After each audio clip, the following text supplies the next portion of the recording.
আচ্ছা, একটা জিনিস কি কখনো ভেবে দেখেছো যারা তোমাদের নিয়ে সমালোচনা করে তাদের চরিত্র কতটা ভালো? একটা জিনিস কি জানো, যে যেমন সে কিন্তু তোমাকে তেমনটাই বলবে। বলবে নাই বা কেন, তাদের কাজই অন্যকে নিয়ে সমালোচনা করা। সমালোচনা করতে করতে তারা যে কখন অন্যদের থেকে পিছনে পড়ে যায় সেটা কিন্তু তারা নিজেরাও জানে না। তবে আমাদের উচিত কারো কথায় কান না দেওয়া, কারণ লোকে কি বলবে সেটাও যদি আমরা ভাবি তাহলে তো আর চলে না।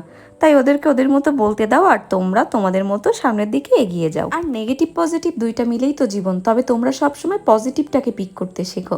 আমি কিন্তু জীবনের প্রতিটা ক্ষেত্রে এই জিনিসটা মেনে এসেছি, তাই হয়তো বা অনেকের থেকে অনেক ভালো আছি।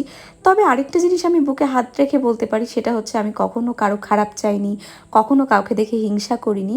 হয়তো বা আমার ভালো থাকার এই আরও একটা কারণ আছে। যাই হোক, বাকি কথা আরেকটা ভিডিওতে বলবো। আজকে অনেকটা জ্ঞান দিয়ে ফেলেছি। আজকের লুকটা কেমন লেগেছে অবশ্যই কিন্তু কমেন্ট করে জানিও, আর ভালো লাগলে অবশ্যই আমার চ্যানেলটা সাবস্ক্রাইব করে দিও। তো চলো, দেখা হচ্ছে আরেকটা ভিডিওতে।